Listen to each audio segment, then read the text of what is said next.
Narouk plissait les yeux pour mieux suivre la trajectoire du grand goéland dans le ciel d'un bleu lumineux. Il aimait observer les oiseaux. Il avait la sensation qu'ils le guidaient.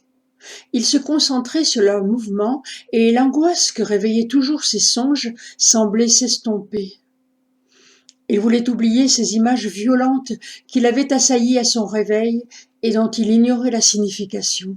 « Narouk! Narouk !» La voix de sa sœur, qui accourait vers lui, le ramena au moment présent. Thalia s'arrêta de courir, essoufflée. « Narouk !» fit-elle sur un ton de reproche. « Tu m'as laissé seule avec le troupeau. Les brebis se sont très bien conduites, mais la jeune chèvre blanche s'est encore éloignée. Je crois qu'elle a disparu dans une faille des rochers et qu'elle ne sait plus comment en sortir. »« Ne t'inquiète pas, Thalia. Je vais aller la chercher. Rentre, on a besoin de toi pour préparer les galettes de millet. » La fillette lui sourit. « Oui, j'y vais. Ne tarde pas. Bahram est rentré de son voyage. Il va tout nous raconter et nous donner des nouvelles de la cité princière. Ce doit être si beau là-bas. Crois-tu que le palais est décoré de marbre ?»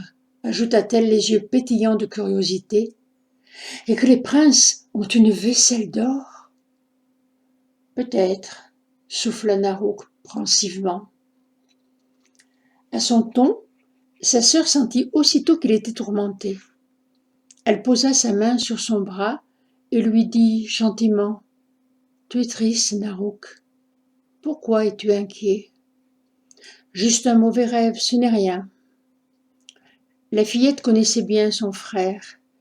Il ne voulait pas l'inquiéter, il était toujours très secret, mais elle savait que ses rêves, qui lui apparaissaient épisodiquement, le laissaient désemparé.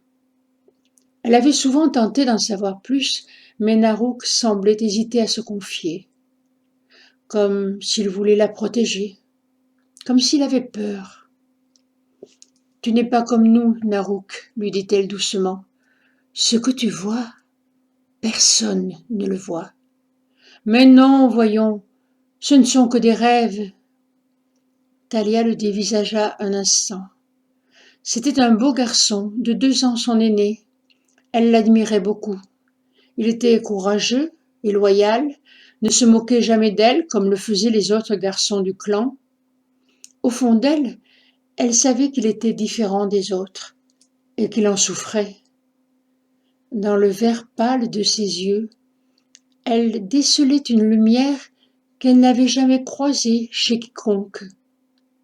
Oui, elle en était persuadée. Il voyait ce que personne d'autre ne voyait. Et ce pouvoir-là était capable de le consumer.